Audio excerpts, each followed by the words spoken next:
الله وبركاته. إن الحمد لله نحمده ونستعينه ونستغفره ونعوذ بالله من شرور أنفسنا وسيئات أعمالنا. من يهده الله فلا مضل له ومن يضلل فلا هادي له. أشهد أن لا إله إلا الله وحده لا شريك له وأشهد أن محمدا عبده ورسوله.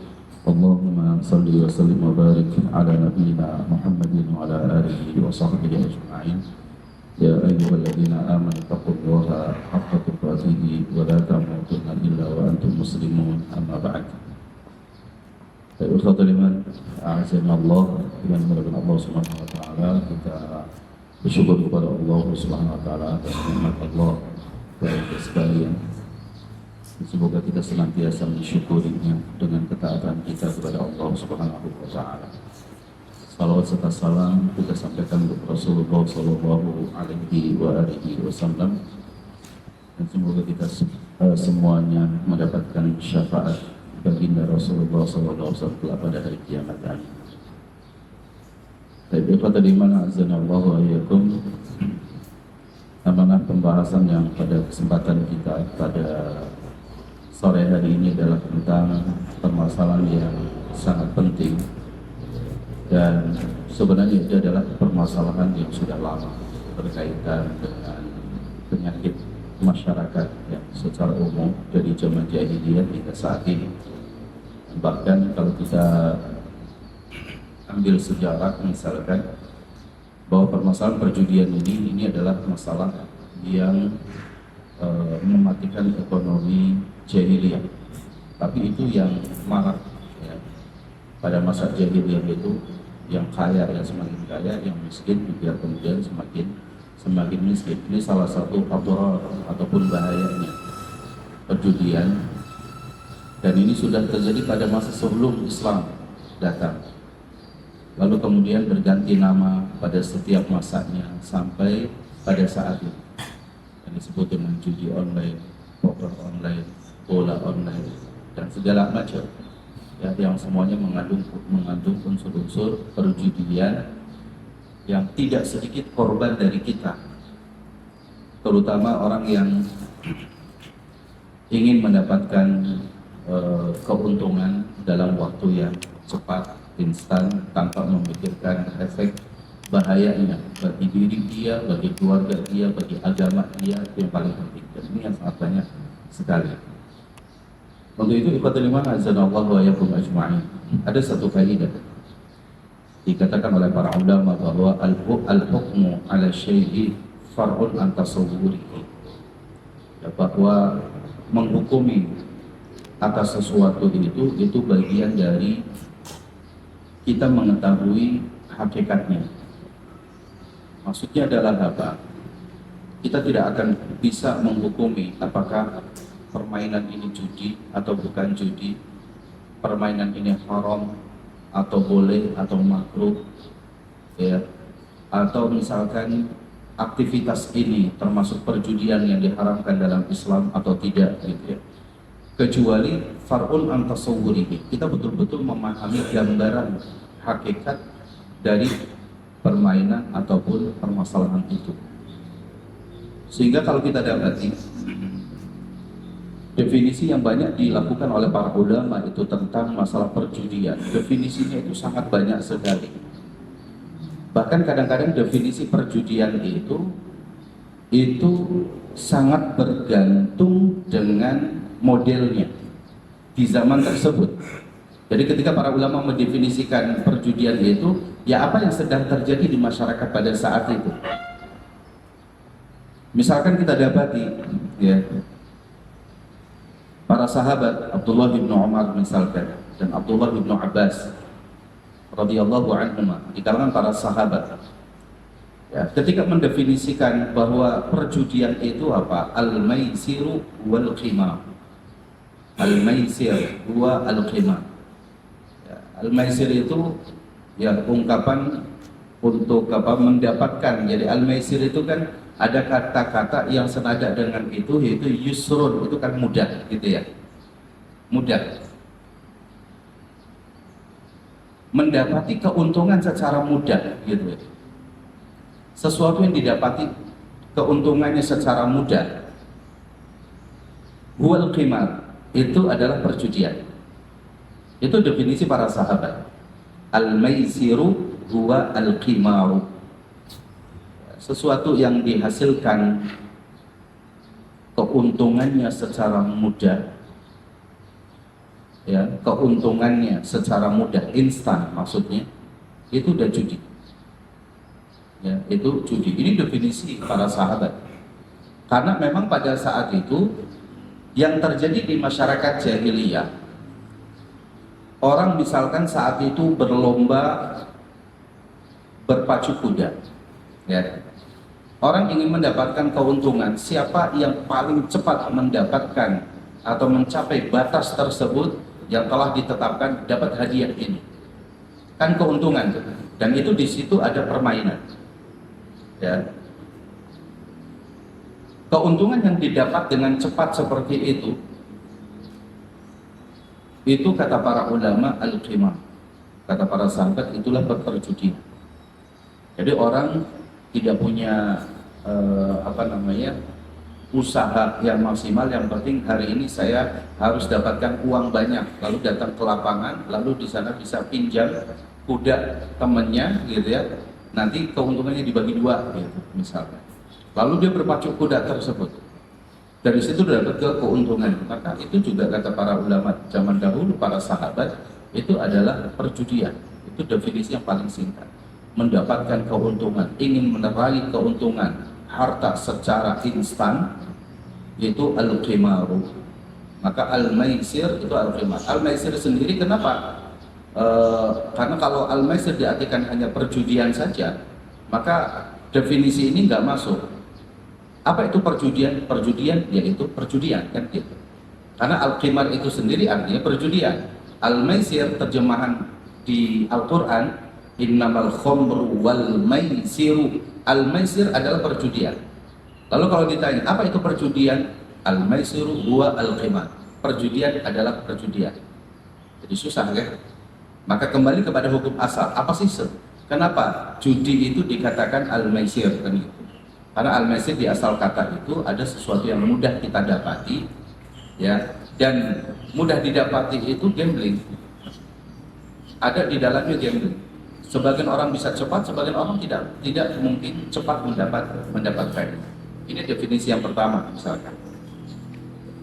Sementara Al-Imam Az-Zuhri misalkan, Al-Imam Az-Zuhri mendefinisikan al-maisir itu atau perjudian itu adalah ad-darbu bil qadah ala amwali wa thimar, yaitu melemparkan anak panah atau tongkat, gitu ya, anak panah atau tongkat sejauh-jauhnya untuk mendapatkan harta.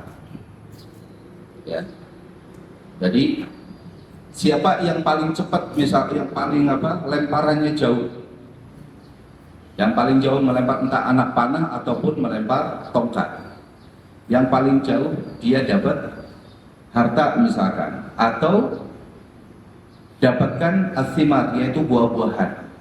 Di sini adalah simbol dulu orang ketika mau beli tanah misalkan, itu orang itu sekuat-kuatnya lemparan batu.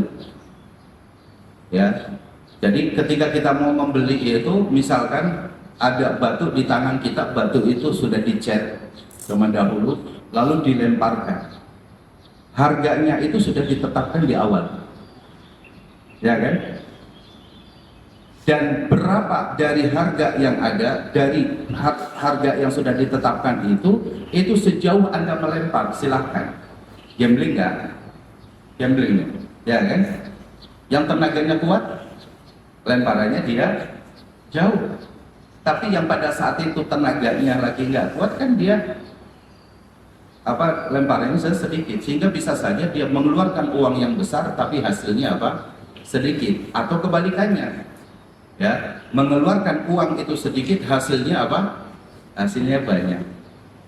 Zaman dahulu orang berjudi itu masuk juga dalam sistem jual beli seperti itu. Maka jual beli dengan melempar anak tombak atau panah ataupun batu itu haram, tidak boleh. Kenapa? karena di dalamnya ada tipuan, di dalamnya ada ketidakjelasan. Ya, ini definisi dari Al-Imam Az-Zuhri dari Al-A'raj. Kemudian dari Al-Imam Ibn Sirin rahimahullahu tabaraka wa ta'ala, beliau mengatakan apa?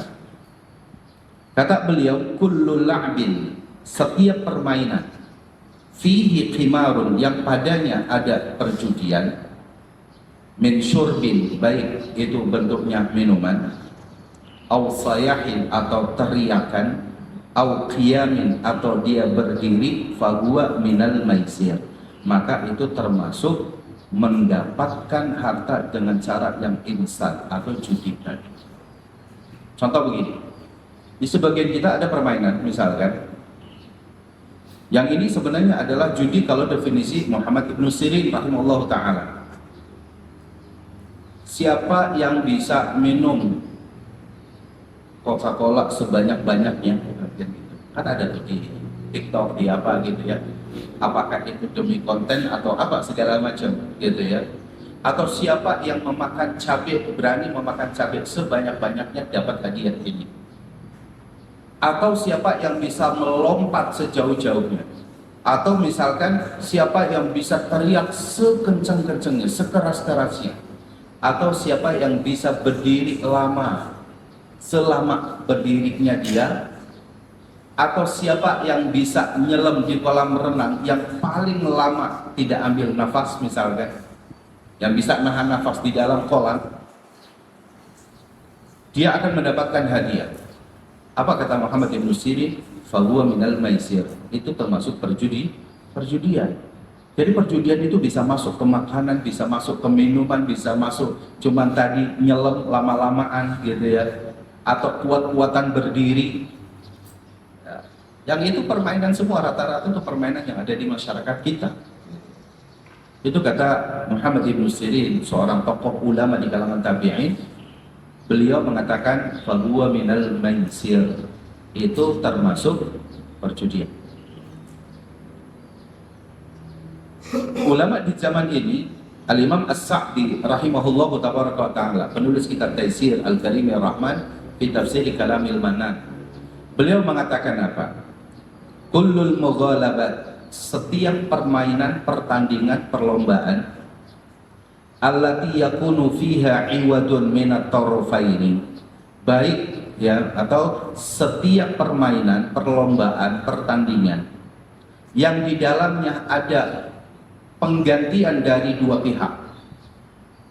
Salah satunya misalkan di sini kan ada yang menggunakan sistem bayar, ya, ada menggunakan sistem bayar. Jadi siapa yang mau ikut lomba ini, ayo bayar, gitu ya. Dari sini bayar, dari sini bayar. Ada pihak panitia, lalu kemudian juga ada pihak peserta, ya kan? Yang mau jadi peserta permainan ini, perlombaan ini, dia harus bayar. Ya. Ini yang dimaksudkan di sini adalah iwadun minat tarfaini. Ada ganti dari salah satu dari dua pihak. Minan nardi, baik itu gundu, permainan gundu. Ini salah satu contoh gitu ya.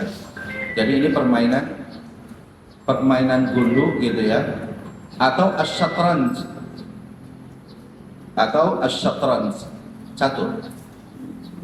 Jadi ini dahulu seperti permainan itu, gundu itu sudah hal yang biasa, atau dadu misalkan, ya gundu kan permainan anak-anak ya, atau dadu misalkan, atau ular-ularan yang anak-anak kecil biasa gitu, atau remi, gaplek, atau asyatranj, yaitu catur, ya catur. Maka di sini dikatakan kullul mughalabat allati yakunu fiha iwadun min at-tarfaini minan nardi wasyatranji, baik itu dari dadu maupun dari catur.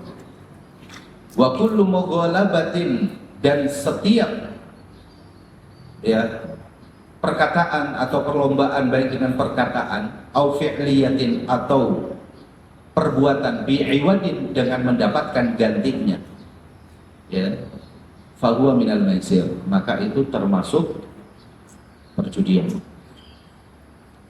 Di sini perlombaan apa saja, kalau setiap pesertanya ditarik iuran, ya, dikumpulkan di panitia, lalu nanti kemudian yang menang dia mendapatkan itu, yang kalah tidak dapat, fahuwa minal maisir.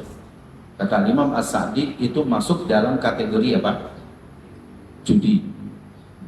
Ya, itu masuk dalam kategori judi.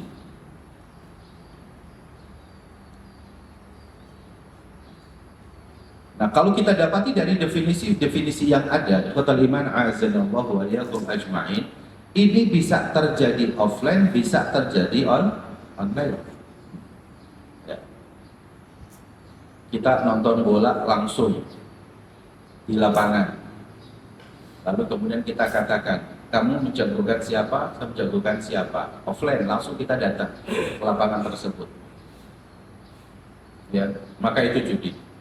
Dulu podcast seperti itu, STSB misalkan, ya kan sangat ma'ruf saat itu. Di STSB ada podcast, ada berbagai macam itu.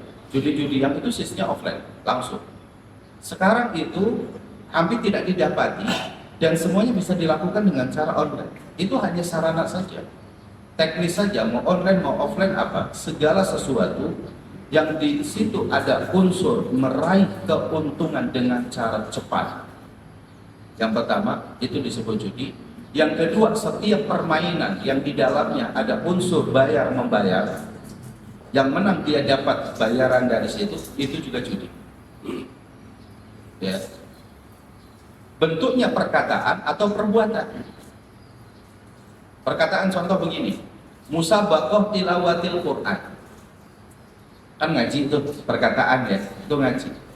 Tapi pesertanya suruh bayar. Ya, nanti yang menang dia dapat hadiah. Yang menang itu cuma 3. Juara 1, 2, dan 3. Kalaupun ditambah 3 lagi, harapan 1, harapan 2, harapan 3. Hadiah yang didapati itu cukup besar. Ya. Akan tetapi di situ panitia pun mengambil keuntungan juga dari situ. Jadi keuntungan bisa diambil dari satu panitia. Yang keduanya itu dari yang juara saja, 1 sampai 6, padahal pesertanya bisa puluhan. Disitulah ada keuntungan. Itu masuk dalam kategori perjudian, meskipun yang dibacakan itu adalah ayat Al-Quran, azan misalkan, sudah cermat. Maka di sini dikatakan kulun mughalabat, setiap permainan apapun yang kalah mengalahkan gitu ya, atau yang ada upaya kalah dan mengalahkan orang lain, atau menang dan memenangkan, maka itu disebut dengan perjudian yang ada, offline maupun online. Maka di sini dikatakan bahwa perjudian di zaman saat ini, kata para ulama, itu hanya berubah nama saja. Dan nama itu disesuaikan dengan apa yang pada saat itu sedang muncul di kalangan masyarakat. Maka kata para ulama, jangan ya tertipu dengan penamaannya. Ya. Maka al-hukmu ala syai'in far'un an tasawwurihi, ini menjadi kaidah yang pertama. Kaidah yang sangat penting, menghukumi sesuatu itu adalah bagian itu dari kita mengenali hakikatnya. Jadi hukumi hakikat atas sesuatu, baru kita akan bisa menghukumi sesuatu tersebut. Mau itu namanya apa saja, itu terserah. Ya podcast, mungkin kan ini bukan podcast, tapi STSB, hakikatnya sama misalkan. Kan ini cuma permainan catur, ini permainan dadu. Kata para ulama zaman dahulu ini sudah terjadi. Mungkin ada memanah, mungkin ada renang. Ya, mungkin ada balapan ya, Formula 1 gitu kan, itu pakainya apa? Pakai mobil misalkan, atau misalkan motor gitu ya. Tapi di Arab itu ada karapan unta. Ya kan? Atau kalau melihat misalnya di Arab, di wilayah Timur Tengah, itu bukan bukan mobil yang digunakan, tapi unta gitu. Dan untanya itu tidak dikendarai oleh orang, jadi untanya biarkan aja. Nah, itu juga terjadi perjudian di situ. Ya. Berbeda halnya kalau hanya sekedar itu sebagai permainan yang tidak ada keuntungan secara materi apapun. Gitu ya. Misalkan kita pengen adu kecepatan unta milik kita, tapi tidak ada sama sekali keuntungan di situ. Kita ingin menguji saja binaan kita ini, unta yang kita pelihara ini betul-betul sudah layak untuk diikutsertakan dalam perang atau tidak misalkan. Itu sebagai bagian daripada latihan, itu tentunya boleh. Misalkan di Indonesia itu ada perbakin misalkan gitu ya, yang memang orang-orang bisa latihan nembak di situ, ada keanggotaannya, ada apa gitu ya. Kalau misalkan kemudian latihan itu dijadikan sebagai ajang untuk mendapatkan keuntungan, maka tetap aja itu namanya judi. Meskipun tidak sebagaimana dulu pemanahan misalkan, panahan. Sekarang sudah pakai tembakan atau dan lain-lain. Kalau begitu dikenalilah dari apa ketentuan sesuatu itu dijadikan sebagai judi. Mengenali sesuatu bahwa sesuatu itu disebut dengan judi, yang disebut dengan arkanul maisir, rukun perjudian. Ya, sesuatu itu dikatakan judi itu apa sih? Yang pertama, ya, ada dua pihak yang bermain, itu yang pertama. Ada dua pihak yang bermain, ini penting. Dua pihak yang bermain itu, yang satu pemain, peserta, yang satu panitia. Jadi kalau panitia ikut jadi peserta kan nggak bisa. Ya. Kecuali di dunia politik yang saat ini di Indonesia. Saya tidak mau masuk bahas itu. Ya. Jadi al-musyarik, ya, wal munadzim. Al-musyarik itu peserta, al-munadzim itu panitia yang mengatur. Yang berlomba itu al-musyarikunnya, para pesertanya. Panitia jangan ikut di situ. Nah, ini ada dua. Jadi ada la'ibaini, ada dua pemain di situ, ada dua pihak, yang satu itu adalah al-musyarik peserta, yang satu ada al-munadzim. Yang kedua, ada alat yang digunakan untuk berjudi. Ya, ada alat yang digunakan untuk berjudi. Atau ya misalkan contoh, ya wahana atau sarana yang digunakan sebagai objek perjudian. Ya, seperti perlombaan, al-musabaqah misalkan. Atau al-lu'bah, yaitu permainan. Gitu ya. Bentuknya hanya permainan saja, atau bentuknya itu seperti musabaqah, pertandingan, perlombaan gitu. Seperti pertandingan dua klub olahraga misalkan, entah itu sepak bola atau futsal atau voli atau apa saja. Ya, jadi mubarah riyadiyah baina fariqaini, yaitu adu dua grup dalam grup olahraga misalkan. Atau sibak bainal khuyul, yaitu lomba karapan unta misalkan, atau karapan kuda. Atau bentuknya musara'atu baina rajulaini, adu gulat di antara dua orang. Yang bisa menjatuhkan, maka dia yang menang dapat hadiah misalkan. Ini seperti tinju, seperti boxer dan macam-macam. Ya. Jadi ada wahana yang dijadikan sebagai ya sarana perjudian. Ini yang kedua. Yang ketiga, ada harta yang ingin didapat. Ada harta yang ingin didapat. Alladzi yuyasiru bihi tarafan.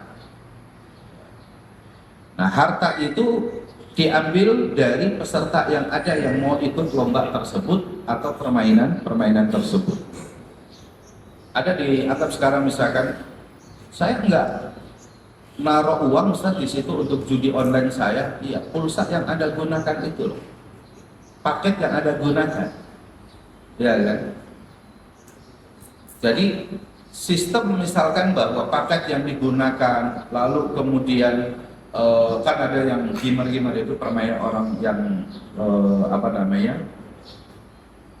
main game gitu ya, dan itu dia akan dapat poin sekian. itu dia harus punya modal dalam bentuk apa? Ya internetnya, ya pokoknya paket atau apa semuanya itu harus punya. Kalau enggak mana bisa dia dapat. Nanti pihak panitia itu ngambil keuntungan dari situ. Misalkan apa? Yang satu pakai XL, yang satu pakai ini, maka dia hubungi di sana. Nomor ini akan ikut dalam pertandingan ini, maka dia akan terus diambil modal dari paket yang dia dapati. Secara tidak langsung orang itu menaruh hartanya di situ, dan itu banyak sekali gara-gara paket internet itu satu keluarga itu sampai nggak bisa makan, diiming-imingi dengan keuntungan. Ini nanti kalau game saya dapat ini gitu, menang ini, nanti uangnya langsung masuk di transfer ke rekening kita. Dia tuh begini gitu ya. Itu sangat banyak, dan banyak orang yang itu tertipu dengan itu sampai akhirnya nggak mampu dia beli makanan pada hari itu. Yang penting paket internetnya tercukupi. Ini nanti akan kita jelaskan bahayanya ya perjudian semacam online ini maupun yang offline. Baik. Maka di sini dikatakan ya, yang ketiga itu minal mal, ada harta yang ingin didapati. Ya. Kemudian ada hasil dari permainannya. Ya, ada hasil permainan itu hanya ada dua, untung dan rugi. Yang menang itu untung, yang kalah pasti rugi, yaitu judi. Jadi ada natijatu al-lu'bah atau al-musabaqah. Kan beda misalkan kalau kita mengadakan misalkan contoh gitu ya, Toyota mengadakan perlombaan antar semua pegawainya, tapi tidak ditarik biaya sama sekali. Itu murni uang dari perusahaan. Yang penting di situ untuk ukhuwah, untuk apa, nanti yang juara satu dikasih hadiah. Itu bukan judi. Kenapa? Karena antum tidak mengeluarkan apa? Tidak mengeluarkan biaya. Dan di situ tidak ada yang merasa dirugikan. Kenapa? Karena memang kita tidak bayar apa-apa. Ini murni pelayanan dari perusahaan misalnya. Ya, itu boleh.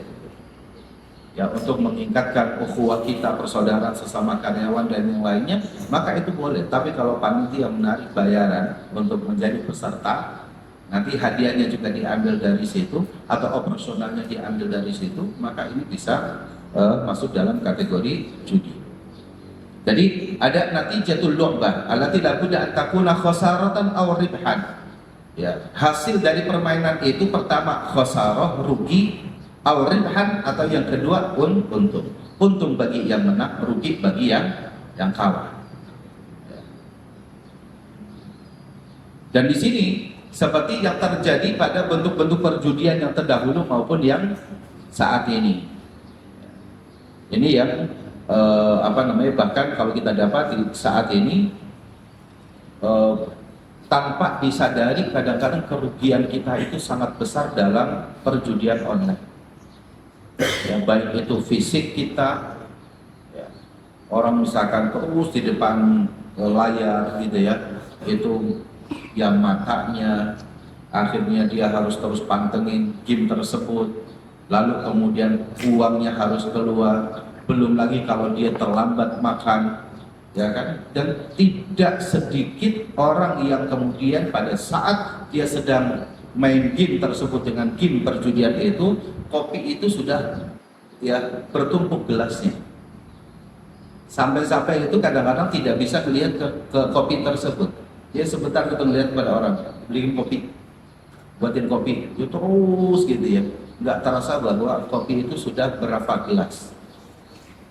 Dan agar mata dia tidak ngantuk, dia tidak peduli bahwa perut itu sudah dalam keadaan lapar misalnya. Akhirnya banyak yang terkena penyakit, banyak itu adror yang badaniyah, ya bahaya-bahaya yang ditimbulkan dari perjudian ini. Untuk itu di sini dikatakan bahwa orang yang ikut dalam praktek perjudian selamanya tidak akan pernah dia menang. Itu hakikatnya. Jadi syaratnya tadi rukunnya itu ada 4 gitu ya. Ada 2 pihak pemain, ada 2 pihak yang berada di permainan tersebut, satu sebagai pemain, yang satunya peserta, yang satunya adalah panitia. Yang kedua itu ada harta yang dia inginkan. Ya, karena ini terjadi sebelum masa jahiliyah, itu sudah ramai tentang masalah perjudian ini. Innal Islam yuridu minal muslim, sesungguhnya Islam mengharapkan dari seorang muslim an yattabi'a sunanallah fi iktisabil mal, mengikuti sunnah-sunnah Allah dalam meraih harta, dalam mencari harta. Sunnatullah bagi kita untuk meraih harta itu adalah bekerja dengan cara yang wajar. Ya, bekerja dengan cara yang wajar sesuai kesepakatan kita di tempat yang kita bekerja. Itu yang pertama. Atau kita berdagang dengan perdagangan yang wajar. Ada barang yang kita beli, lalu kemudian ada barang yang kita jual. Selisih antara kita beli dengan yang kita jual, disitulah ar-ribh, yaitu keuntungan, wajar itu. Ya. Kalau tadi bekerja itu ada, ya, mencari harta dengan cara yang wajar, kita melamar kerja, lalu dites, lalu kita layak bekerja di situ, lalu kemudian kita sudah boleh masuk bekerja setelah tanda tangan MOU-nya seperti apa, kita dapatkan 1 bulan seperti apa, selesai. Waktu kerjanya jelas, hasil yang akan kita dapatinya jelas, pekerjaan kita jelas, sampai berapa lama kita kontrak kerja di situ. Itu namanya mencari harta dengan cara yang wajar. Kalau kita jadi pegawai, jadi karyawan, atau jadi pekerja di sebuah tempat. Kalau kita berbisnis, ya, maka yang wajar itu adalah apa? Menjual barang yang kita miliki. Yang barang itu sudah kita beli atau kita belanja, lalu kemudian kita jual. Harga beli kita itu pastinya harus lebih murah dari harga jual. Selisih antara yang kita jual dengan yang kita beli itulah ar-ribh, yaitu keuntungan. Kalau di zaman modern sekarang itu, ya, berdagang atau berbisnis itu mungkin itemnya banyak tambahannya lagi. Ya, ada nilai investasi yang harus dilihat di situ. Jadi harga beli 1.000, harga jual 3.000, misalkan ada keuntungan 2.000. 2.000 itu 1.000 itu untuk investasi, 1.000-nya untuk operasional plus gaji yang ada. Kenapa? Karena usaha perlu ada pengembangan misalkan. Untuk itu di dalam bab al-ijarah, mempekerjakan orang, al-ajir, ya, yang orang yang diberikan pekerjaan, hukumnya haram dia menelisik keuntungan perusahaan. Nggak boleh. Dan misalkan gini, antum bekerja misalkan, ya kan? Lalu kemudian gaji kesepakatan kita itu sudah jelas pada awal. Lalu kemudian apa? Itu kan keuntungannya besar sekali. Kenapa saya gajinya segini? Gitu. Karena pengembangan perusahaan yang dipikirkan oleh perusahaan jelas berbeda dengan apa yang dipikirkan oleh kita. Jadi kalau misalkan saya bekerja sebagai misalkan kuli panggul di pasar, lalu kemudian pemilik barang tersebut mengatakan setiap 1 karton Anda dapat 10.000, ya kan? Lalu kemudian saya manggul itu 10 karton, 10 karton itu berarti saya dapat 100.000, selesai, udah. Besok tinggal datang lagi berapa karton yang ada, 20, berarti saya dapat 200.000. Itu bekerja yang wajar itu seperti itu. Kita tidak perlu menilai berapa sih 1 karton dijual. Kok kayaknya keuntungannya banyak. Kok saya cuma 1 karton 10.000. Yang Anda pikirkan kita sebagai pekerja dengan owner sebagai pemilik itu jelas berbeda. Tidak boleh kita menelisik keuntungan itu. Sekarang itu banyak, mohon maaf, pekerja yang mau menelisik hasil di situ. Padahal pekerjaan itu perlu pengembangan, perlu apa dan yang lain-lain.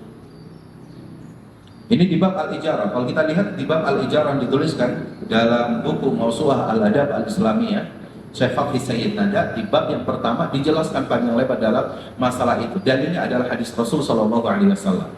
Apa kata Rasul? Kuntu ar'a ghanaman li ahli Makkah ya wa'atani darahim ma'dudah. Ai fi ma ma'na. Aku pernah bekerja dengan kesepakatan kerjaku menggembalakan kambing milik penduduk Mekah dan aku dibayar sekian oleh dia. Selesai urusannya. Ya kan? Yang jadi masalah, mungkin yang akan jadi masalah, timbul masalah itu ternyata di situ ada 1 ekor unta, bukan ghanam. Ya kan? Kan kuntu ar'a ghanaman. Saya ya saya menggembalakan kambing, akadnya itu kambing. Tapi kenapa ada unta 1 di situ? Pada 1 unta itu bisa 20 ekor kambing nilainya. Kan beda tuh. Maka kita harus cek kembali, Pak, mohon maaf, kesepakatan kita itu adalah kambing. Kenapa sekarang ada unta? Penggembalaan unta dengan kambing jelas berbeda. Kambing cuma nyeruduk, unta bisa caplok kepala saya.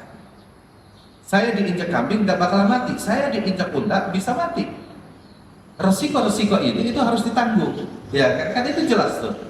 Ketika kita meminta seperti itu boleh, itu hak. Kenapa? Karena di MUI tidak ada. Itu cara kita mencari usaha yang halal. Dan Islam menginginkan dari kita yattabi sunatallahi fiktisabil mal. Islam menghendaki kita mencari harta itu sesuai dengan sunnatullah yang ada. Al-Quran mengatakan apa? Ya'til buyuta min abwabiha. Masuklah ke dalam rumah itu dari pintunya. Ya kan? Wa'tul buyuta min abwabiha. Masuklah kalian dari pintu-pintu rumah kalian. Maksudnya adalah apa? Kalau kita ada ingat desakan-desakan sesuatu, wa'tul buyuta min abwabiha. Ingat, awal Anda masuk ke pekerjaan itu pintunya mana? Itulah yang saya mohon maaf jika tidak sepaham dengan antum.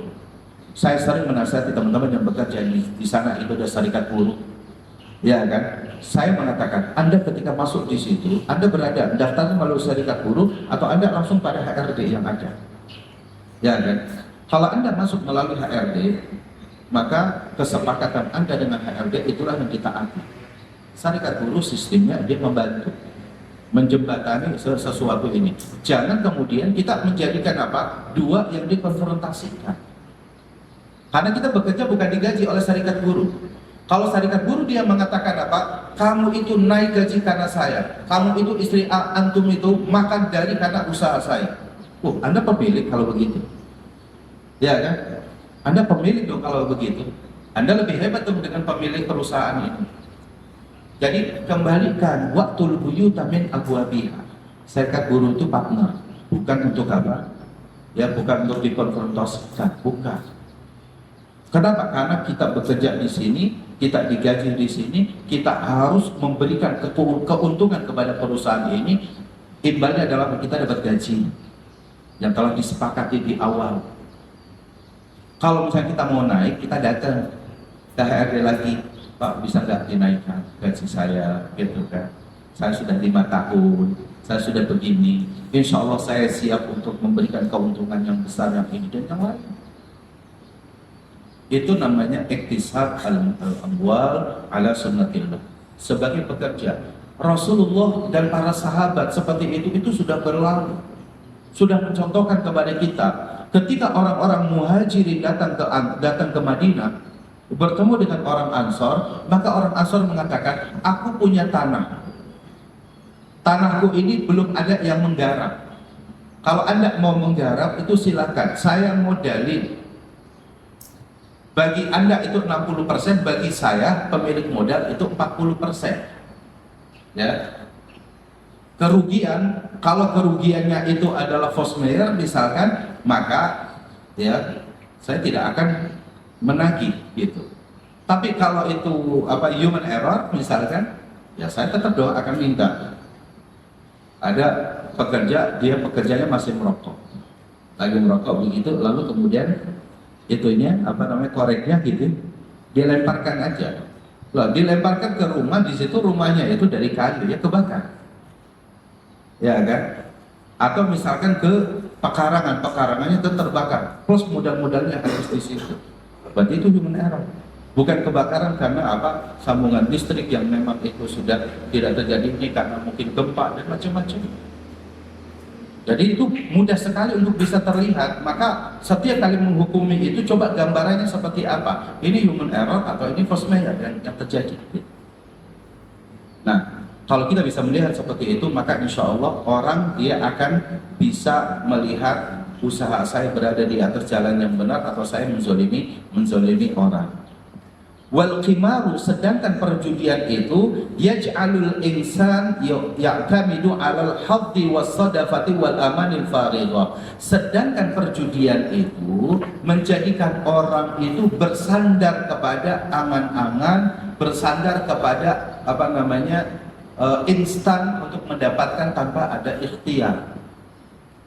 Ya, yang dibenarkan. La alal amali wal jiddi, bukan berdasarkan kerja dan kesungguhan, wahtiramil asbab, dan bukan menghormati sebab-sebab untuk mendapatkan harta.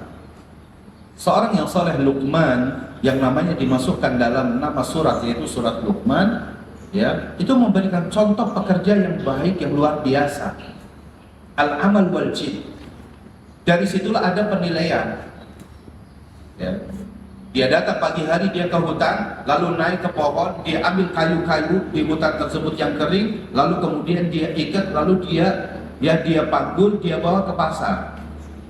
Itulah yang kemudian dia berikan nafkahnya untuk istri dan anak-anaknya, murni dari hasil jerih payah dia sendiri. Bukan karena suapan dari orang, bukan karena kita pengen naik jabatan akhirnya harus nyuap ini dan yang lain, bukan itu. Ada harus alal jiddi wal amali. Ya.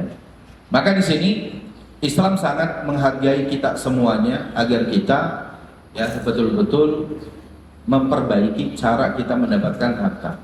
Nah, dijelaskan melalui dalil ayat Al-Qur'an tentang keharaman perjudian itu di surah Al-Baqarah ya. Al-Baqarah ayat 200 berapa? Yas'alunaka 'anil khamri wal maisir qul fihima ismun kabir wa manafi'u lin-nas, misalkan ya. Itu di surah Al-Baqarah 219. Ayat 219 ini termasuk muqaddimah sebelum pengharaman judi. Ini muqaddimah. Jadi Allah ketika mengharamkan judi itu juga bertahap, sebagaimana Allah mengharamkan minuman khamar.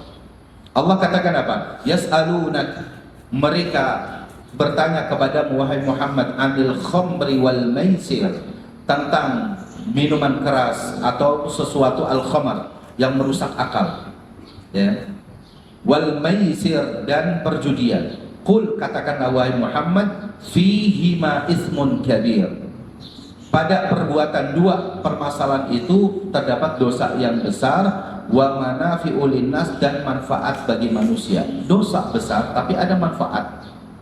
Ada manfaatnya. Al-khamar misalkan. Al-khamar itu dosa besar.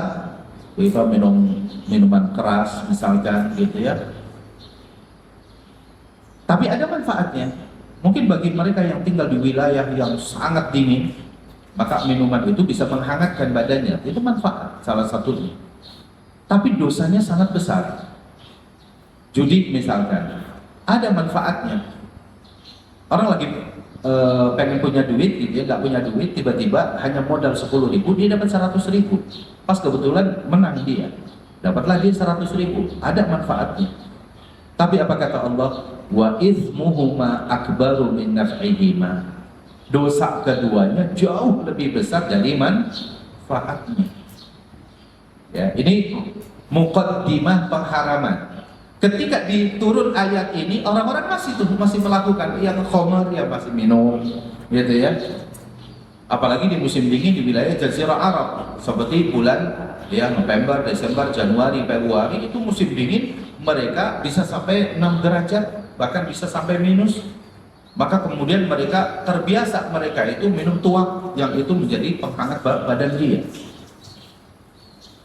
Tapi itu baru muqaddimah. Ketika orang itu bermunculan, saling baku hantam sesama mereka, banyak merugikan orang, ya, dia marah kepada keluarganya, dia bisa merusak, dia bisa apa yang lainnya, turunlah kemudian surah Al-Maidah ayat 90. termasuk perjudian. Ketika awal-awal dia manfaatnya seperti itu, tapi ternyata di meja judi itu kemudian orang berantem, saling bunuh, saling segala macamnya. Maka kemudian turun surat Al-Maidah ayat 90 yang menjelaskan, ya ayyuhalladzina amanu, wahai orang-orang beriman, innamal khamru wal maisir, sesungguhnya bahwa al-khamar, ya, sesungguhnya al-khamar yaitu minuman khamar itu minuman keras ataupun ya, apa saja memabukkan. Ya. Karena kullu ma yukhammirul aqla, sebenarnya al-khamru itu kullu ma yukhammirul aqla, segala sesuatu yang merusak akal itu khamr. Namanya banyak, ya, termasuk narkotika dan narkoba dan segala macam. Yukhammirul aqla. Karena al-khamru itulah rahasia bahasa Arab yang sangat luar biasa. Ketika Allah mengatakan ya ayyuhalladzina amanu innamal khamru, sesungguhnya al-khamr itu, dulu orang al-khamr itu belum kenal yang namanya narkoba. Al-khamr itu minuman keras. Ya, kalau di masyarakat kita sampai minuman yang bisa memabukkan, makanan yang bisa memabukkan, apa saja al-khamr. Kenapa? Karena al-khamru itu ma yukhammirul aqla, sesuatu yang bisa merusak jalannya akal sehat kita. Wal maisir, dan berjudi. Wal ansab, berkurban untuk berhala. Wal azlam, dan mengundi nasib dengan anak panah. Ya, al azlam yaitu mengundi nasib dengan anak panah, ya. Itu kata Allah Subhanahu wa taala rijsun min amali syaitan. Ya. Itu adalah perbuatan yang keji dan termasuk perbuatan setan.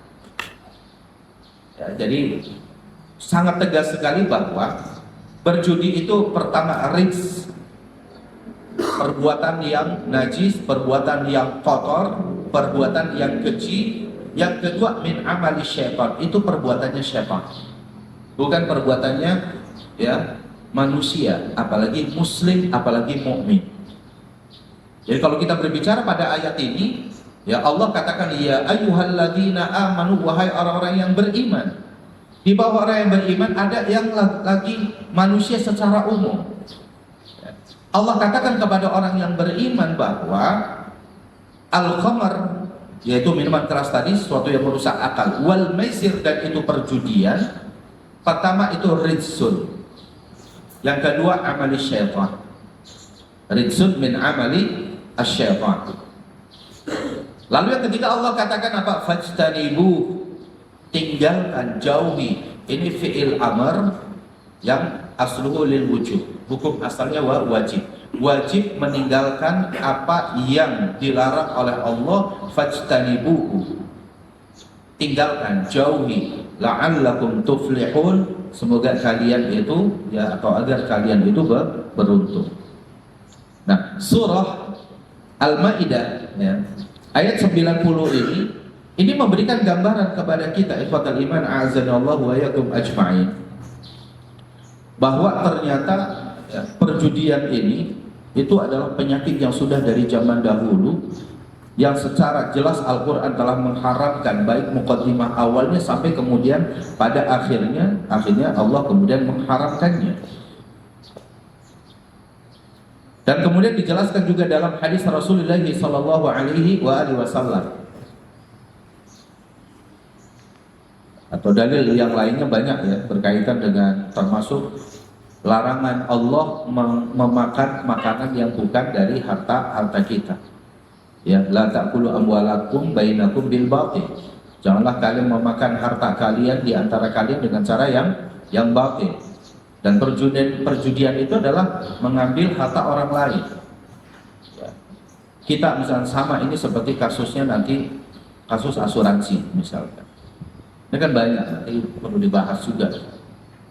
Ya kan, antum bayar premi itu cuma 50 juta, tapi ternyata ketika terjadi sesuatu antum dapat 300 juta. Pertanyaannya gampang, 250 juta itu uang siapa? Kan itu aja sebenarnya, betul nggak?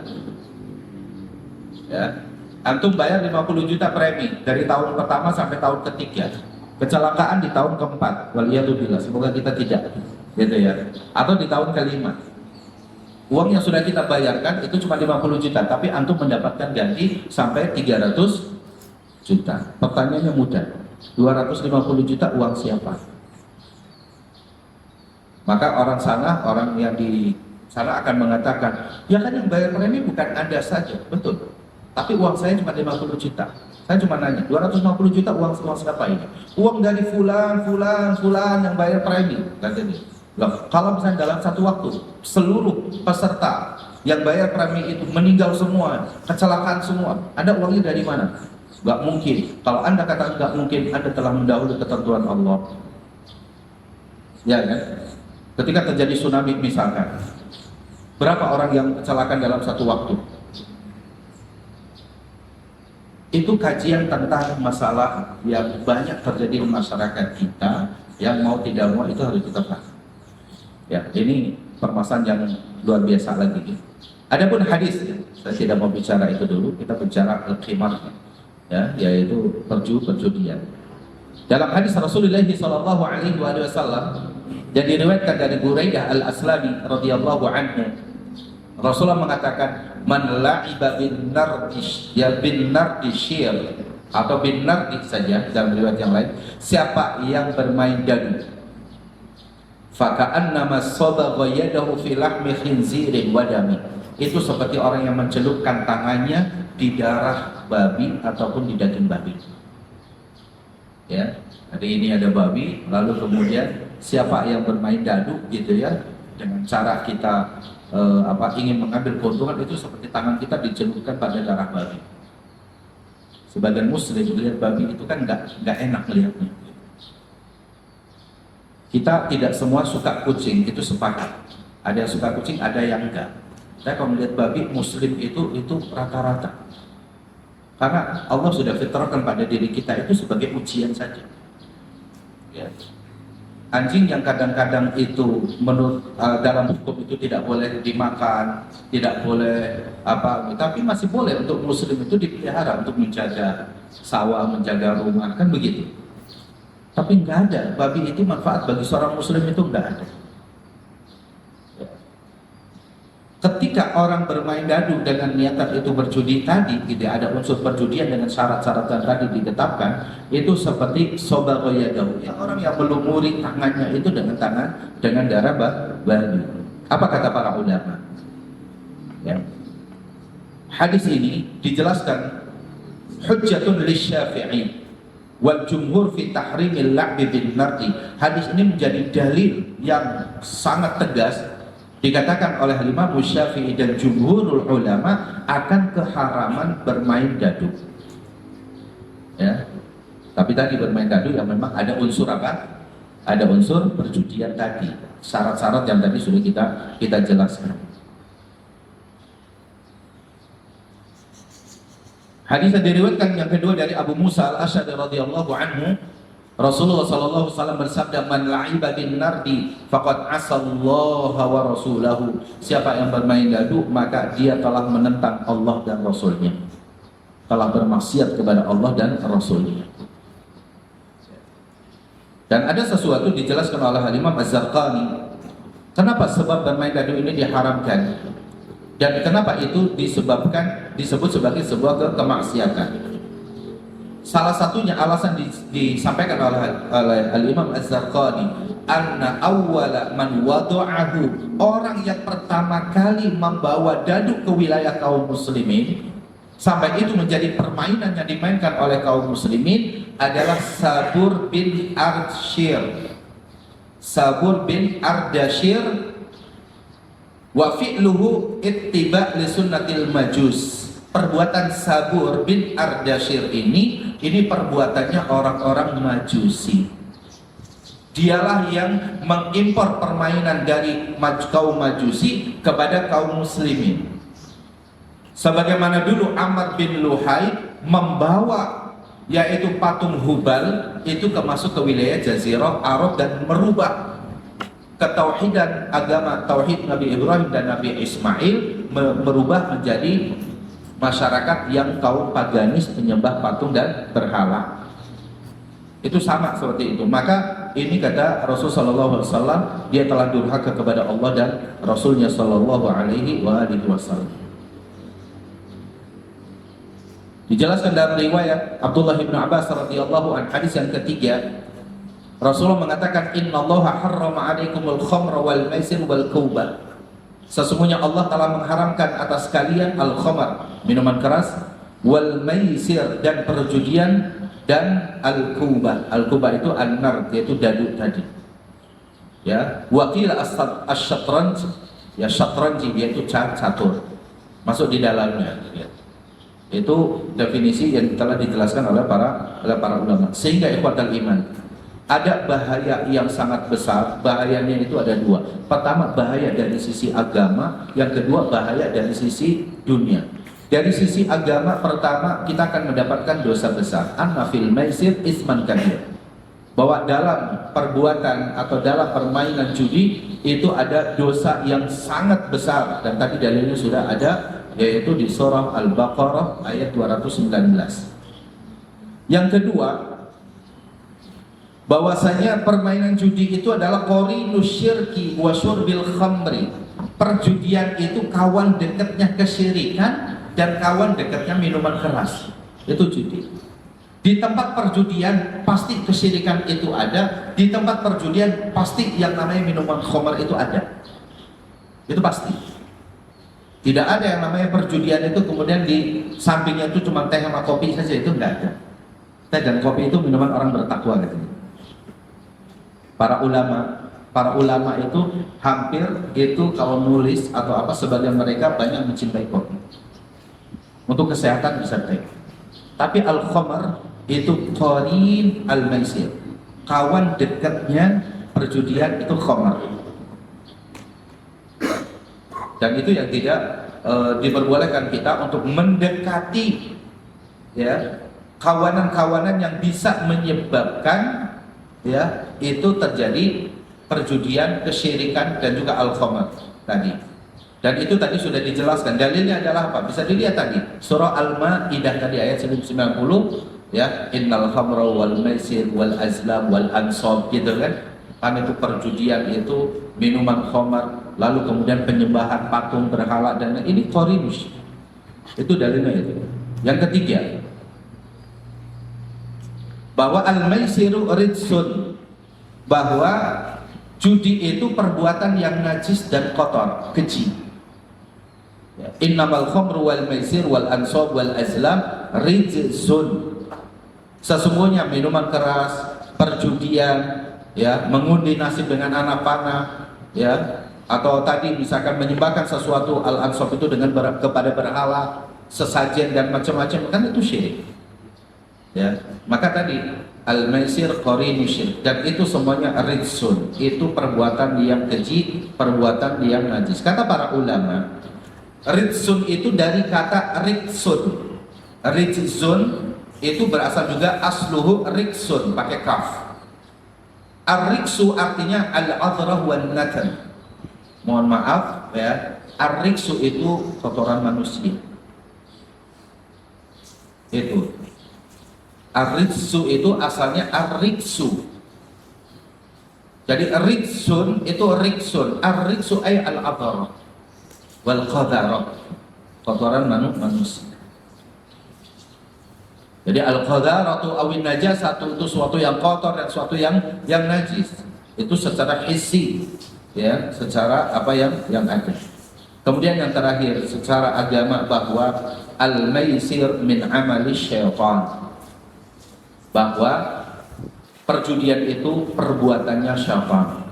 Itu kebiasaan syaitan itu berjudi, mengundi nasib, ya, itu seperti itu. Kemudian poin yang berikutnya juga, yang kelima, karena di sana ada kalimat la'allakum tuflihun, maka berjudi itu penghalang keberhasilan kita, penghalang keberuntungan. Orang berjudi awalnya memang kadang-kadang satu kali menang, tapi kalahnya selamanya.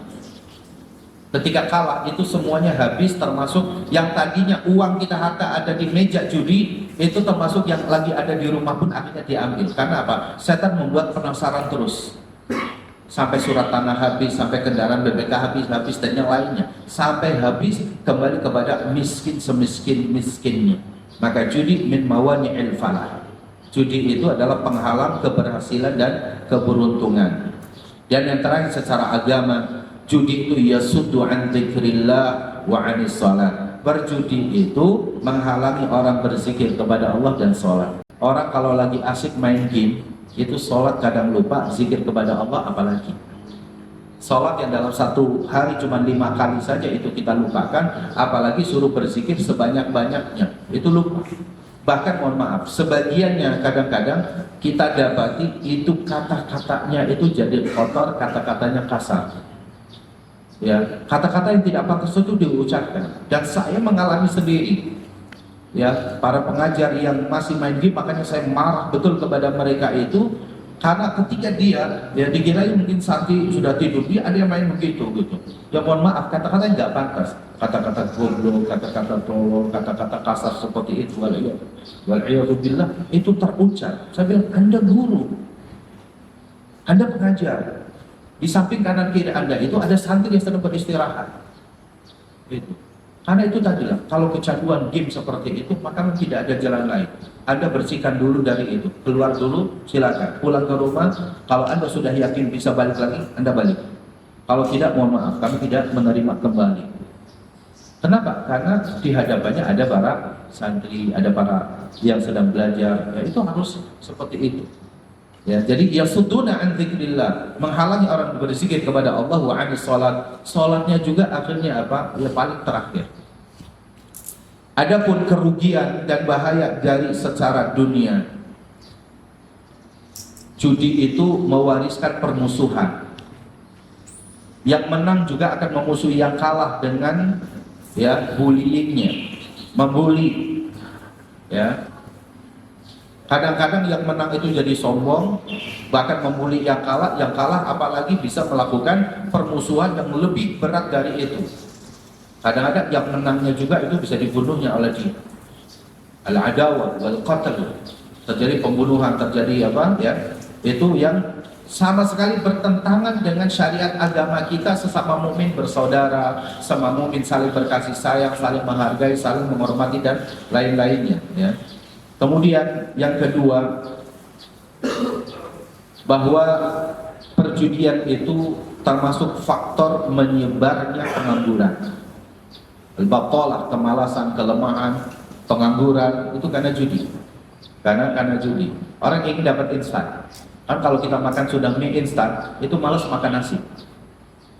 Ya kan, secara logika begitu. Aduh lapar, masak mie instan, dimasak oleh kita, ditawarin suruh makan, nanti saya barusan makan mie, menghalangi yang sesungguhnya harus dimakan oleh dia. Al-batalah, kemalasan, kelemahan dan lain-lain ini bahaya yang juga sangat nyata di hadapan kita. Kemudian yang terakhir, bahwa judi secara dunia itu adalah investasi kriminalitas yang kita lakukan. Ya, kita sedang berinvestasi terhadap dunia kriminalitas, dan secara tidak langsung kita mengajarkan generasi berikutnya untuk bertindak kriminal. Ya, itu yang terjadi. Ya, Allah Taala a'la wa a'lam. Sebenarnya pembahasan masalah ini kalau dibahas dengan masing-masing dalilnya sangat banyak sekali, namun keterbatasan waktu. Semoga hal ini bermanfaat bagi kita semua, dan Allah wa yakum ajma'in. Wa sallallahu ala nabiyyina Muhammadin wa akhiru da'wana alhamdulillahi rabbil alamin.